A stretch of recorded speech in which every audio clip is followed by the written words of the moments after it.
So, good morning, dear students. We are in business law, third unit, that is related to intellectual property rights.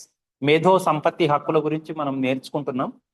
మనిషి మేధస్సును ఉపయోగించి తయారు చేసిన వాటికి కొంతకాలం పాటు అవి తయారు చేసే హక్కు ఆ వ్యక్తికే ఉంటుంది. ఓకేనా? వాటిలో రకాలు కాపీ రైట్స్ అన్నాను, పేటెంట్లు, ట్రేడ్ మార్క్స్, భౌగోళిక గుర్తులు అలాంటి కొన్ని ఉన్నాయి. వాటి గురించి చూస్తున్నాం. So earlier we have discussed about trademarks. Trademark is any symbol, design, any logo, name, which is going to reflect a company's or a person's product, which distinguishes that product from that of others. ఒక వ్యక్తి చేసిన గుర్తు కానీ, logo కానీ, design కానీ, చిహ్నము కానీ, పదము కానీ, స్లోగన్ కానీ, కొటేషన్ కానీ అలాంటి వాటిని మనం ట్రేడ్ మార్క్ కింద తీసుకుంటాము. దాటిని ఉపయోగించడానికి ఆ వ్యక్తికి మాత్రమే లేదా ఆ సంస్థకు మాత్రమే హక్కు ఉంటుంది కొన్ని సంవత్సరాల పాటు. ఓకేనా? ఇది ఒకసారి ట్రేడ్ మార్క్ తీసుకుంటే ఎన్ని సంవత్సరాల వరకు ఉంటుందని చెప్పాను? 10 years వరకు ఉంటుంది.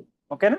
So if A person are an organization takes trade mark, it will be valid for 10 years. It can be extended for another 10 years. Okay? Provided grace period of 6 months will be given. Okay, to renewal చేసుకోవడానికి. మనం మర్చిపోయినా లేకపోతే ఇంకేదైనా ఇబ్బంది అయినా 6 నెలల time ఇస్తారు మన రెన్యువల్ చేసుకోవడానికి. Okay, so like that. So దీనికి పనిష్మెంట్స్ ఉంటవి, సివిల్ ప్రొసీజర్, క్రిమినల్ ప్రొసీజర్ రెండు ఉంటవి. ఈ trade mark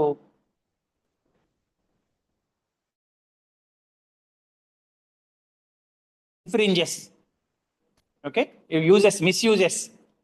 uses wrongly another person's trademark or another organization's trademark, civil punishment is there, criminal procedure will be launched against that person or organization. Okay, there are 6 steps in a trademarks registration. Okay, trademark search, you have to search for it and you have to file application, then the concerned authorities will examine and then that trademark will be published, and if at all any opposition is there, opposition parties can file a case against that particular application of the trademark. Then at the last step, registration will be done. From then onwards, that particular trademark can be used by that person or organization. So this is very, very important question. 6 steps are there in registration of trademark. Trademark ను పరిశోధించడం, దరఖాస్తు దాఖలు చేయడం, పరీక్షించడం అనేది జరుగుతుంది సంస్థ. ఒకవేళ వాళ్ళు అంగీకరిస్తే ప్రచురిస్తారు. దానికి వ్యతిరేకత ఏమన్నా ఉంటే 4 నెలల లోపల వ్యతిరేకించవచ్చు ఎవరన్నా. ఈ ట్రేడ్ మార్క్ మాకు ఆల్రెడీ ఉన్నది, కొద్ది తప్పుగా చేశారని. వ్యతిరేకత ఏమీ లేకపోయినా, లేకపోతే వ్యతిరేకతలో ఎటువంటి ఇబ్బంది లేకపోయినా కానీ అది నమోదు చేయటం అనేది జరుగుతుంది. అప్పటి నుంచి ఆ ట్రేడ్ మార్క్ను వాడుకోవచ్చు. సో ఇదండి ట్రేడ్ మార్క్ గురించి. So the 6 steps in a registration of trademark is very important question in trademarks that you have to remember. Trademark తర్వాత patents అని మనం అనుకుంటున్నాం. So what is patent? It is an exclusive right granted by the government to an inventor. ఒక పరిశోధకుడు కొత్తగా వస్తువును పరిశోధన చేసి కనుక్కున్న తర్వాత ఆ వస్తువును తయారు చేసే హక్కు ఆ వ్యక్తికి లేదా ఆ సంస్థకు మాత్రమే ఉంటుంది. ఫర్ ఎగ్జాంపుల్, నేను మొన్న చెప్పాను గతంలో, ది కోవిడ్ వ్యాక్సిన్ కనుక్కున్న తర్వాత ఆ వ్యాక్సిన్ తయారు చేసే హక్కు ఏదైతే ఉంటుందో ఆ వ్యక్తులకు మాత్రమే ఉంటుంది కొన్ని సంవత్సరాల కాలం పాటు. ఓకేనా? That right is known as patent right. Okay, inventor will obtain certain right. So that right will be with the inventor for how many years? 20 years. 20 years time will be given. In 20 years time, the right to produce that particular product lies with the inventor. ఎవరైతే వస్తువును కనుక్కున్నాడో, ఒక కొత్త ప్రాసెస్ను వస్తువును కనుక్కోవటం జరిగిందో ఆ వ్యక్తికి మాత్రమే 20 సంవత్సరాల కాలం పాటు అది అమల్లో ఉంటుందండి ఆ హక్కు. ఇది దేని ప్రకారం ఈ హక్కు ఇవ్వటం జరిగింది? పేటెంట్స్ యాక్ట్ 1970లో పేటెంట్స్ యాక్ట్ ప్రత్యేకంగా ఏర్పాటు చేశారు. దాని ప్రకారం 20 సంవత్సరాల పాటు హక్కు అనేది ఉంటుంది. దీనిలో 3 కండిషన్స్ ఉన్నాయి. Novelty, it should be new. పాతదాన్ని తీసుకొని వచ్చి నేను కొత్తగా చేశాను అంటానికి ఉండదండి. It should be new. Only for new things, new inventions patent will be given. కొత్త వాటికి మాత్రమే పేటెంట్ అనేది ఇవ్వటం జరుగుతుంది. Inventive step. Okay, it must not be obvious to a person skilled in that field. ఆ ఫీల్డ్లో నైపుణ్యం ఉన్నవాడు ఎవరైనా చేయగలిగే విధంగా ఉండకూడదు. అది ఎవ్వరూ చేయలేనిది అయితే మాత్రమే పేటెంట్ అనేది ఇవ్వటం జరుగుతుంది. That is inventive step. Non obviousness అంటే ఆ పని చేసే వాళ్ళందరూ, ఫర్ ఎగ్జాంపుల్ నేను లెక్చరర్ని అండి, నేను కామర్స్ లెక్చరర్ని. ఏ కామర్స్ లెక్చరర్ అయినా నేను చేసిన దాన్ని చేయగలిగితే నాకేం పేటెంట్ ఇవ్వరు. ఏ కామర్స్ లెక్చరర్ చేయలేనిది నేను ఏదైనా చేస్తే then I can get patent. ఏదైనా ఒక కొత్త వస్తువును నేను మాత్రమే క్రియేట్ చేయగలిగితే, ఎంతో మంది 100 మంది కామర్స్ లెక్చరర్స్ ఉన్నా అది చేయకుండా నేను ఒక్కనే చేయగలిగితే then I can obtain that patent right. Okay, that is non obviousness. Otherwise inventive step. Industrial application, it must be used in any kind of industry. ఏదో ఒక పరిశ్రమకు అది దోహదపడాలి నేను తయారు చేసింది. అంతేగాని ఉత్తగా ఇన్వెన్షన్ పేటెంట్ వచ్చింది కదా అప్లై చేసుకోవడానికి అవకాశం ఉంది కానీ చేసుకోవడం కాదు. It should be applicable to any kind of industry. ఒక పరిశ్రమకు అది దోహదపడాలి. So those are the 3 conditions which must be satisfied for granting of patent. These are the different kinds of patents: product patent, process patent, design patent, plant patent, utility patent. Okay, వీటి గురించి మనం గత క్లాస్లో నేర్చుకున్నాం. ఇక patentable, non patentable inventions. కొన్నిటికి patent అనేది ఇవ్వటం జరుగుతుంది, కొన్నిటికి ఇవ్వరండి. అవి ఇవ్వగలిగేవి ఏంటంటే new machines and mechanical processes. కొత్త యంత్రాలు, యంత్ర ప్రక్రియలు, వాటికి పేటెంట్ అనేది ఇస్తారు. You have to obtain patent. You can obtain patent. Similarly new chemical compounds or drugs. నేను ఇంతకుముందు చెప్పాను కదా, డ్రగ్స్ అంటే మెడిసిన్స్, అంతేగాని స్మగ్లింగ్ చేసిన డ్రగ్స్ కాదండి, గుర్తుపెట్టుకోండి. డ్రగ్స్, గంజాయిలు అలాంటి తాగుతుంటారు కొద్దిమంది, ఆ డ్రగ్ అంటే అది కాదండి, మెడిసిన్, టాబ్లెట్స్ డ్రగ్స్ అంటే. Okay, next new manufacturing processes, కొత్త తయారీ ప్రక్రియలు. Software with technical application. Similarly biotechnological inventions.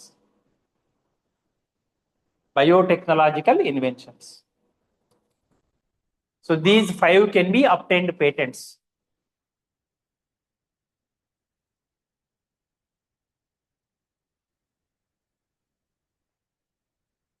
Biotechnological inventions అంటే ఏమర్థమవుతున్నది మీకు?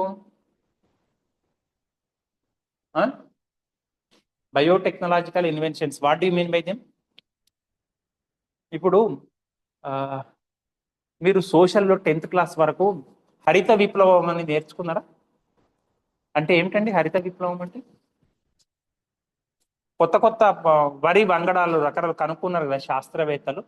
అలాంటి ఆల్రెడీ ఉన్న వాటిని మాడిఫై చేసి ఎక్కువ ప్రొడక్షన్ వచ్చే విధంగా చేయటం, లేదా ఏవైతే సూక్ష్మజీవులు వాటిని తినడానికి వస్తే రకరకాల వాటిని తట్టుకొని ఉత్పత్తి పెంచే విధంగా, మొక్క బ్రతికే విధంగా చేయగలగటం. That is the process of a biotechnological invention. That is an output of a biotechnological invention. అట్లా ఒక జీవిని యొక్క శక్తిని పెంచడం, ఇంకా కొన్ని ఆ జీవి పెరగకుండా ఎదుగుదల లేకుండా చేయడానికి రకరకాల శక్తులు పనిచేస్తుంటాయి. వాటికి వ్యతిరేకంగా మనం కొత్త ఇన్వెన్షన్ చేయటం. Okay, for all of them you can obtain patents. వాటన్నిటి కూడా patents పొందవచ్చండి. New machines and mechanical processes, new chemical compounds or drugs, new manufacturing processes, software with technical applications. Okay, కంప్యూటర్లో సాఫ్ట్వేర్ ఉంటుంది. మన దగ్గర కంప్యూటర్ ల్యాబ్లోనే ఉన్నాం కదా, దీంట్లో సాఫ్ట్వేర్ ఉంటుంది కదా. అంటే ఎంఎస్ ఆఫీసో లేకపోతే ఇంకేమన్నా సాఫ్ట్వేర్, సి లాంగ్వేజో, రకరకాల సాఫ్ట్వేర్స్ ఉన్నాయి కదా. అట్లా కొత్త లాంగ్వేజ్ కనుక్కోవడం, కొత్త ప్రాసెస్ చేయటం, దాన్ని దెన్ బయోటెక్నాలజికల్ ఇన్వెన్షన్స్. వీటికి మనం పేటెంట్ పొందవచ్చు, వీటికి పొందలేము. నాన్ పేటెంటబుల్ ఇన్వెన్షన్స్, వీటికి మనం patent పొందలేమండి.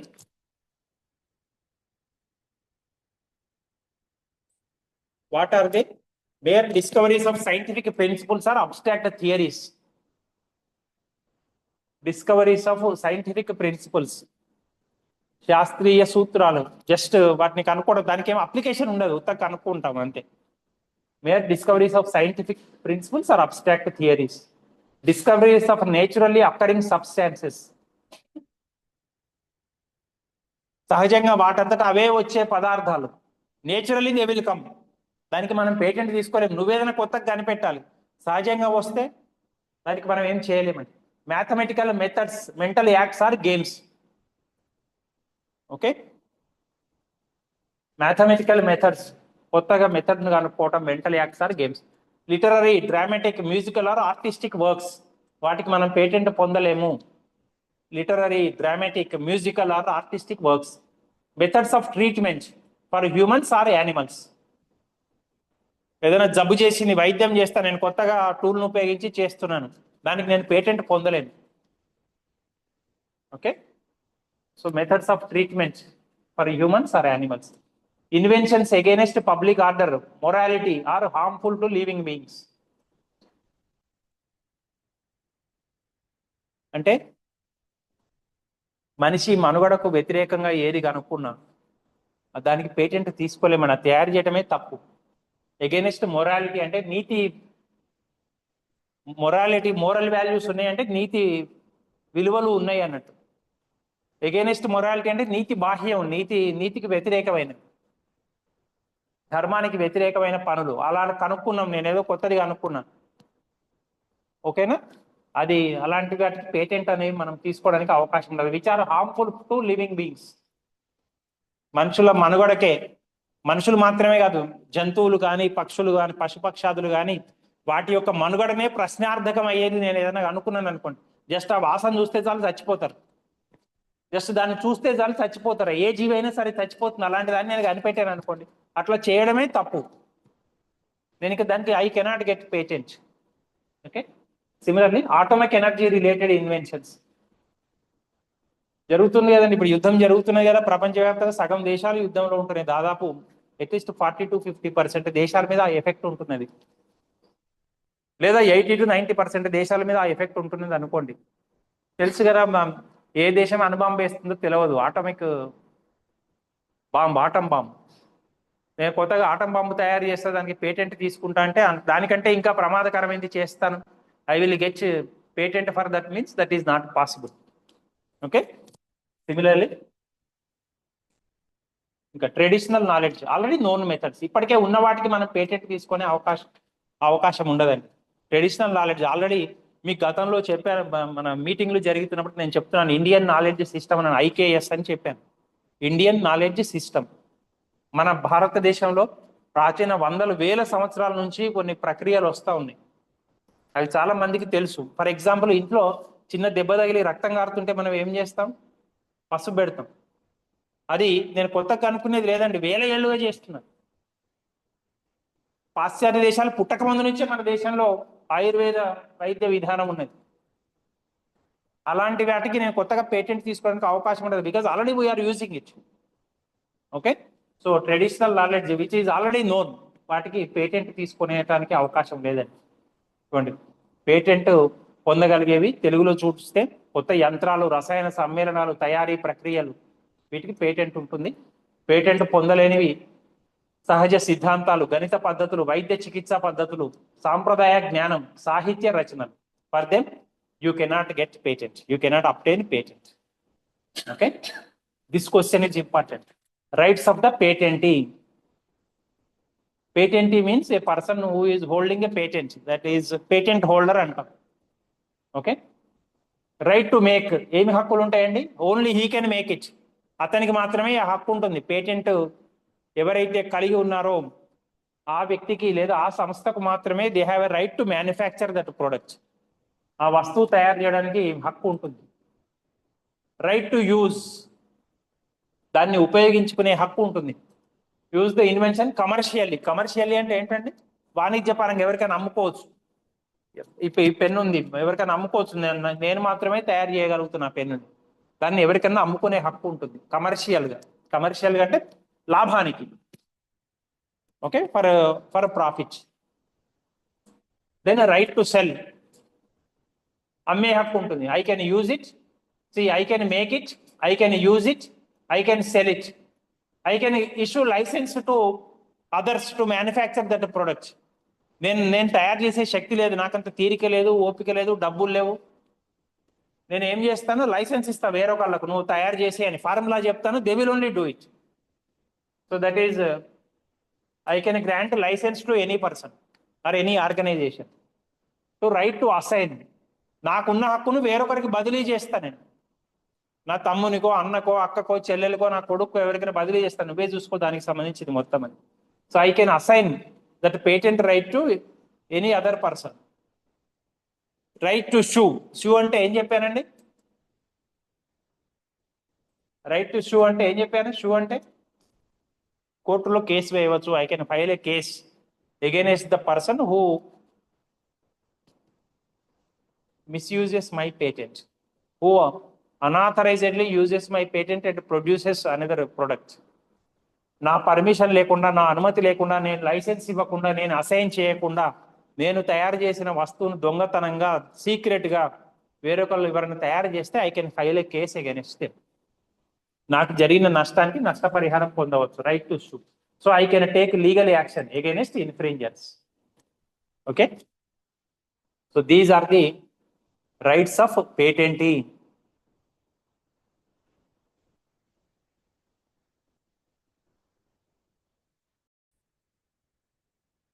So patent rights can be transferred to any other person. ఆ పేటెంట్ ఎవరికైనా హక్కులు కలిగి ఉంటారో ఆ వ్యక్తి ఇతరులకు బదిలీ చేయవచ్చు అండి కొన్ని సందర్భాల్లో ఆ హక్కును. ఎలా అంటే అసైన్మెంట్, ఎవరికైనా తన ఇష్టం వచ్చిన వాళ్లకు అసైన్ చేయవచ్చు తనకున్న హక్కును. He can transfer that rights, but it must be in writing and registered. ఎవరికైతే ట్రాన్స్ఫర్ చేశారో ఖచ్చితంగా రాతపూర్వకంగా ఉండాలి, దాన్ని రిజిస్ట్రేషన్ చేయించాలి మనం. ఓకే. రేపు పొద్దున ఏం కోర్టు కేసులు రాకుండా ఉంటాయి ఇద్దరికి. Then licensing, the person can issue license to any other person or organization. నాకు ఇష్టం వచ్చిన వ్యక్తులకు కానీ సంస్థలకు కానీ లైసెన్స్ ఇవ్వచ్చు, నువ్వు అది వాడుకోమని చెప్పి. Okay. So I can assign that right, I can issue license. Then in certain cases it will be transmitted by operation of law. Means sometimes if the patentee dies, his sons or whoever is left in the family of that patentee, they will hold that right. ఒకవేళ patent హక్కులు కలిగిన వ్యక్తి చనిపోతే అతని వారసులు ఎవరైతే ఉన్నారో వాళ్లకు ఆ హక్కు సంక్రమిస్తుందండి. లేదా కొన్ని సందర్భాల్లో ఏమైనా కొట్లాటలు వస్తే వారసుల మధ్యన కోర్టు ఆర్డర్ ఇస్తుంది ఆ పేటెంట్ యొక్క హక్కుదారు ఎవరు, దాని ప్రకారం ఆ హక్కులు సంక్రమిస్తాయి. Okay. So patent rights can be transferred by assignment, can be transferred by licensing, can be transferred by operation of law. కొన్ని సందర్భాల్లో చట్ట ప్రకారం చట్టం తన పని తను చేసుకుంటూ వెళ్తుంది. ఆ సందర్భంలో వ్యక్తి అనుకోకుండా చనిపోతే వాళ్ళ వారసులకు ఆ హక్కు సంక్రమిస్తుంది. Okay. So in certain cases compulsory licensing is there. Okay. So కొన్ని సందర్భాల్లో తప్పనిసరిగా పేటెంట్ హోల్డర్ నా దగ్గరే ఉంచుకుంటానంటానికి ఉండదండి. చట్టం ప్రకారం కొందరికి తప్పనిసరిగా లైసెన్స్ ఇవ్వవలసి ఉంటుంది. The patented invention is not available to the public at a reasonable price. ఏంటి అది? చాలా ప్రజలందరికీ కావాల్సిన వస్తువు. ఫర్ ఎగ్జాంపుల్ నేను మీకు చెప్పినట్టుగా కోవిడ్ వ్యాక్సినే అనుకోండి. ఆ కాలంలో 4-5 ఏళ్ల క్రితం అందరికి కావాల్సిన డ్రగ్, మెడిసిన్, అది తక్కువ ధరలో అందుబాటులో లేకపోతే ప్రభుత్వం అతని పేటెంట్ హక్కును రద్దు చేసి లేదా పేటెంటే గ్రాంట్ చేయకుండా చేయవచ్చు. ఎందుకంటే అది అందరికీ అందుబాటులో ఉండాల్సిన రీజనబుల్ ప్రైస్లో అందుబాటులో లేకపోతే గవర్నమెంట్ చర్య తీసుకుంటుంది. So if it is very very important item which is needed for the public at large, if it is not available at a reasonable price to the public at large, so the government can issue an order to the patentee to provide that invention to others so that it can be used and it can be made available to the public at large for a reasonable price. Similarly, the reasonable requirements of public are not met. అది ప్రజల కోసం ఉపయోగం అయ్యే వస్తువు అయి ఉండి ప్రజలకు అందుబాటులో లేని పక్షంలో, ప్రజల కనీస అవసరాలు తీర్చలేని పక్షంలో, ఒక వ్యక్తికి ఇచ్చిన పేటెంట్ వలన సమాజానికి నష్టం జరుగుతున్నదన్న పక్షంలో గవర్నమెంట్ కంపల్సరీ లైసెన్సింగ్ ఇస్తుంది, ఎవరికైనా వేరే వాళ్ళకు కూడా ఇస్తుంది. The invention is not worked in India. ఆ ఇన్వెన్షన్ ఎక్కడ తయారై ఉండాలంటే ఎక్కడ ఉండాలి, అసలు ఎక్కడ దాన్ని కనుక్కొని ఉండాలి? భారతదేశంలో కనుక్కొని ఉంటేనే మన ప్రభుత్వం ఇవ్వచ్చు 1970 పేటెంట్ యాక్ట్ ప్రకారం. అదేదో విదేశాల్లో కనుక్కున్న దానికి మన ప్రభుత్వం లైసెన్స్ ఇవ్వలేదు. పేటెంట్ యాక్ట్ ప్రకారం. సో ఇవి మనం గుర్తుపెట్టుకోవాల్సిన విషయాలు. సిమిలర్లీ ఇన్ఫ్రింజ్మెంట్ అంటే ఏం చెప్పాను గతంలో కూడా, ఉల్లంఘించటము, ఎవరైనా దుర్వినియోగం చేయటము, దానికి సివిల్ ప్రొసీజర్ ఉంటుంది, క్రిమినల్ ప్రొసీజర్ ఉంటుంది. Without the license, without the authorized license of the patentee, others cannot use that patented product. ఒక వస్తువు తయారు చేసినాక పేటెంటీ యొక్క పర్మిషన్ లేనిది, అనుమతి లేనిది ఆ వస్తువును ఇంకా ఎవరు తయారు చేయడానికి అవకాశం ఉండదు. అలా తయారు చేస్తే దాన్ని మనం ఉల్లంఘన అంటాం. So infringement implies if any other person uses creates that product without the permission of the patentee, without the license of the patentee, that comes under infringement. Okay, when a person uses, makes, sells or imports a patented product or processes without the patentee's permission, okay, it can be direct infringement, indirect infringement. Direct infringement అంటే ఏంటి, మీకు simple ఉదాహరణ చెప్తాను. నేనే పోయి దొంగతనం చేస్తే అది డైరెక్ట్ దొంగతనం. ఇండైరెక్ట్ అంటే ఏంటి, ఇంకోటి దొంగతనం చేస్తుంటే కాపలా ఉంటాం, లేకపోతే వాడికి కావాల్సిందంటే వాడు దొంగతనానికి వచ్చాడని తెలుసు, మనకు వాడు దొంగతనానికి పోతున్నాడని తెలుసు, ఆ తాళం పగలగొట్టడానికి అవసరమైన సుత్తి, లేకపోతే స్క్రూ డ్రైవరు, లేకపోతే ఇంకేదైనా టూల్ ఇవ్వటం, దట్ ఈస్ ఇండైరెక్ట్. మనం ప్రత్యక్షంగా దొంగతనంలో ఉన్నట్టే. ఓకే, దాన్ని ఇండైరెక్ట్ ఇన్ఫ్రింజ్మెంట్ అంటాం. మనమే తయారు చేస్తే దట్ ఈస్ డైరెక్ట్. అలా కాకుండా ఇంకొకటి తయారు చేసే విధంగా ప్రోత్సహిస్తే, inducing or contributing to someone else's infringement, that also will come under indirect infringement. Okay, ఆ ఇన్ఫ్రింజ్మెంట్ కు దారితీసిన వ్యక్తులకు చూడండి సివిల్ ప్రొసీజర్ ఉంటుంది, క్రిమినల్ పనిష్మెంట్ ఉంటుందండి. అంటే fines, civil means fines, seizure of infringing goods. Seizure అంటే ఏమిటండి, సీజర్ అంటే వాటిని స్వాధీనం చేసుకోవడం, తయారు చేశారు మనకు తెలియకుండా, దాన్ని స్వాధీనం చేసుకోవచ్చు, ఫైన్స్ వేయచ్చు. Okay, so criminal procedure imprisonment and fines, జైల్లో పెట్టచ్చు లేదా జరిమానాలు విధించవచ్చు క్రిమినల్ దీనికి.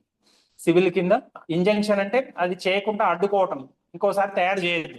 ఇంజంక్షన్ మీన్స్ స్టాపింగ్ డ్యామేజ్, ఏమైనా ఎంత నష్టపరిహారం చెల్లించమనొచ్చు, అకౌంట్ ఆఫ్ ప్రాఫిట్స్, ఎంత లాభాలు సంపాదించాడో అంత ఒరిజినల్ అతనికి ఇవ్వమనొచ్చు. Okay, then seizure of infringing goods. Seizure అంటే ఏం చెప్పాను, వాటిని స్వాధీనం చేసుకోండి. You take the ownership of the goods which are wrongly prepared, which are without proper license, without proper assignment have been prepared.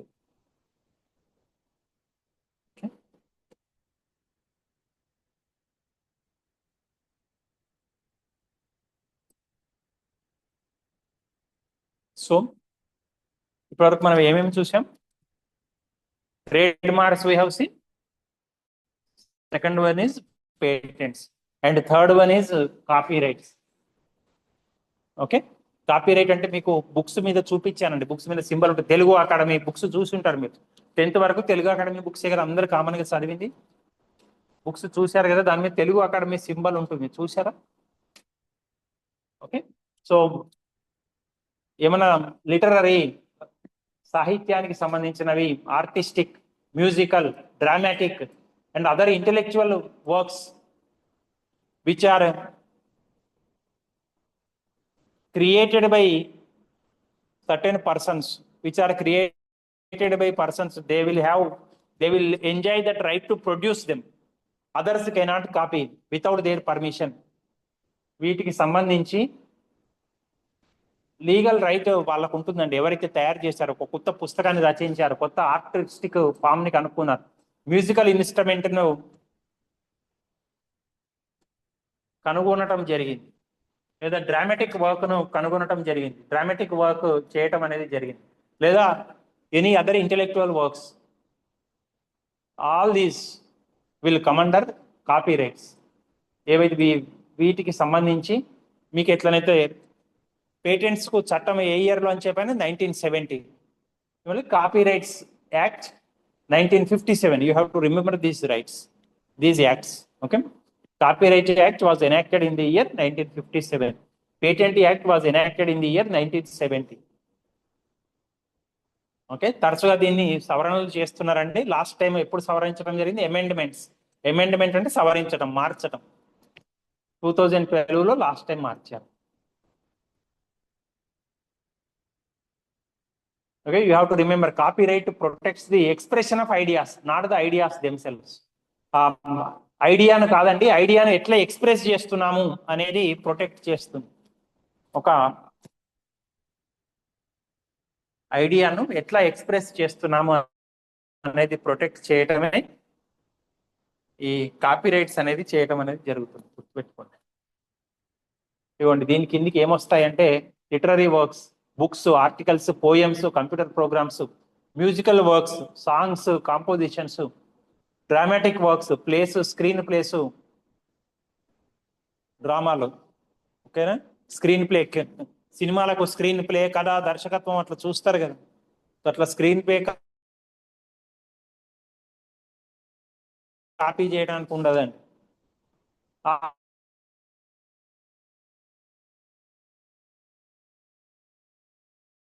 Recordings, music ను ఒక music composition copy కొట్టడానికి ఉండదు. ఓకే, అది తమన్ కావచ్చు, లేకపోతే మ్యూజిషియన్స్ ఉన్నారు, ఇళయరాజా గారు కావచ్చు, తమన్ గారు కావచ్చు, లేకపోతే ఇంకా ప్రసిద్ధమైన వాళ్ళు కావచ్చు, ప్రసిద్ధం కాని వాళ్ళు కావచ్చు, వాళ్ళ యొక్క musical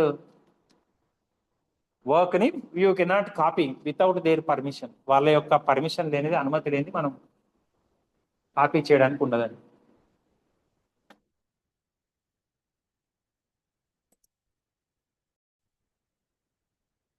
so just like rights of patenting, rights of copyrights owner are also available. Right of reproduction, అతను తయారు చేసిందని అతను మళ్ళీ ఇంకొక చోట కూడా ప్రొడ్యూస్ చేసుకోవచ్చు. ఒక్కొక్క సినిమాలో వాడిన మ్యూజిక్ అతనే మ్యూజిక్ కంపోజిషన్ చేస్తుంటే ఇంకో సినిమాలో కూడా వాడుకోవచ్చు.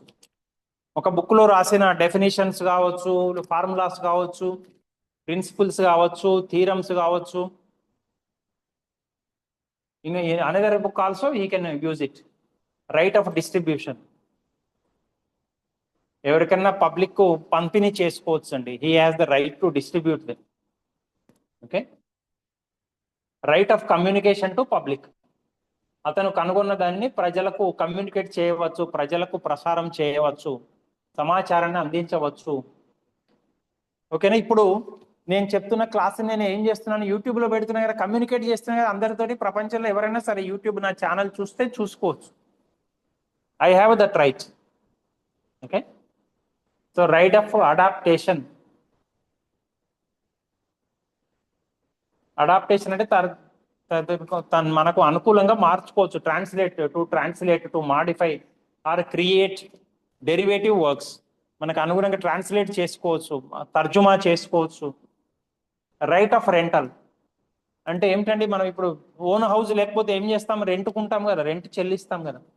సో అట్లనే మన యొక్క తయారు చేసిన దాన్ని ఇంకొకరికి రెంట్కి ఇవ్వచ్చు. We can give on rent basis to somebody else.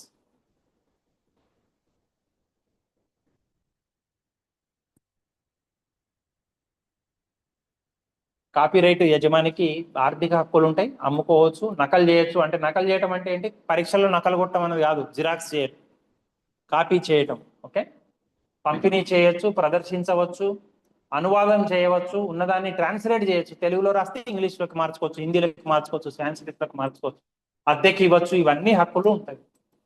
ఓకేనా? పరీక్షలో నేను చాలా బ్రీఫ్గా ఇస్తున్న నోట్స్ చూడండి, ఎందుకంటే మీకు ఈజీగా అర్థం కావాలని. పరీక్షలో ఏం చేస్తారు, ఇక్కడ ఆర్థిక హక్కులు, ఇందులో నకలు చేయడం అన్ని సైడ్ హెడింగ్ పెట్టి రాయాలి. ఒకవేళ ఇదే మీకు 10 మార్క్స్కి వచ్చింది అనుకోండి, ఏమి హక్కులు ఉంటవి అంటే నకలు చేయటం, మీరే ఒక 2 వాక్యాలు రాయాలి దాంట్లో.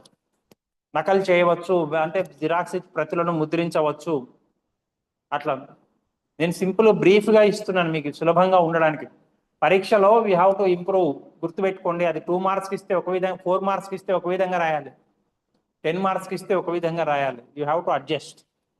ఓకే, అది సులభంగా ఎవరికైనా అర్థమయ్యే రీతిలో నేను ఇస్తున్నాను మీకు. Okay, these are the moral rights of a copyright owner. Right of paternity అంటే, పేటర్నిటీ అంటే ఏమిటండి, తెలుగులో ఏమిటంటే పితృత్వము అంటాం. అంటే తండ్రి, ఇప్పుడు బిడ్డకు తండ్రి ఎలానో, ఒక బుక్కి ఆథర్ కూడా అలా, రచించిన వాడు అలా. ఓకే, కాబట్టి ఆ పితృత్వ హక్కు ఉంటుంది అతనికి. నేనే ఈ బుక్ను తయారు చేశానని గర్వంగా చెప్పుకోవచ్చు. ఓకే, రైట్ ఆఫ్ ఇంటిగ్రిటీ అంటే the right to object to distortion or modification of the work that would harm the author's reputation. అతని పర్మిషన్ లేకుండా దాంట్లోని కంటెంట్ మనం తీసుకొని దాన్ని మార్చటము, దానికి తప్పులను ఆపాదించటము అలాంటివి చేయకూడదు. ఆ హక్కు అతనికి ఉంటుంది. So that is known as right of integrity. Okay, ఆ ఓనర్ ఎవరైతే తయారు చేశారో వాళ్లకు అన్యాయం జరిగే విధంగా, వాళ్ళకు నష్టం కలిగించే విధంగా చేయకూడదు. నైతిక హక్కులు ఉంటాయి కొన్ని. ఓకే, రచయితగా గుర్తింపు పొందే హక్కు ఉంటుంది, రచన మార్చకుండా ఉండే హక్కు ఉంటుంది. అతను చేసిన దాన్ని ఇంకా పిచ్చి పిచ్చిగా మార్చి అతనికి చెడ్డ పేరు తెచ్చే విధంగా చేయకూడదు. దాన్నే మనం right of integrity, it is known as right of integrity. Okay, copyright కాల వ్యవధి ఎంత ఉంటుందండి? 60 years. Please remember. ఏం 60 years? Life time of the author plus 60 years. అంటే ఒక వ్యక్తి బతికేంత కాలం ఉంటుంది, చనిపోయినాక 60 సంవత్సరాల వరకు ఉంటుంది. గుర్తుపెట్టుకోండి, that is what you mean by it. Up to a person's life plus Akhil.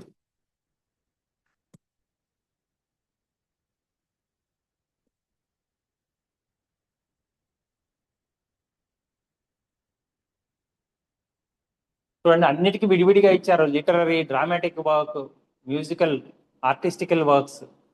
వీటికి సంబంధించినట్లయితే life time of the other plus 60 years of after death. వీటికి సంబంధించినంత వరకు drama creation, musical instrument, musical play, artistic works, వీటికి బతికినంత కాలం plus చనిపోయినాక 60 ఏళ్ల వరకు ఆ వ్యక్తి పేరు మీదనే ఉంటుంది హక్కు. అది కాకుండా మిగిలిన వాటి అన్నిటికీ cinematographic films, sound recordings, photographs, government works, anonymous or pseudonymous works. Anonymous అంటే తెలియదు అన్నట్టుగా, ఎవరు రచించారో తెలియదు. కొన్ని వాటికి ఎంతకాలం ఉంటుందంటే 60 ఏళ్ల వరకు ఉంటుందండి. వీటి అన్నిటికీ 60 ఏళ్ల వరకు ఉంటుంది. మొదటి దానికి మాత్రం ఏంటి, ఆ వ్యక్తి బ్రతికినంత కాలము ప్లస్ చనిపోయినాక 60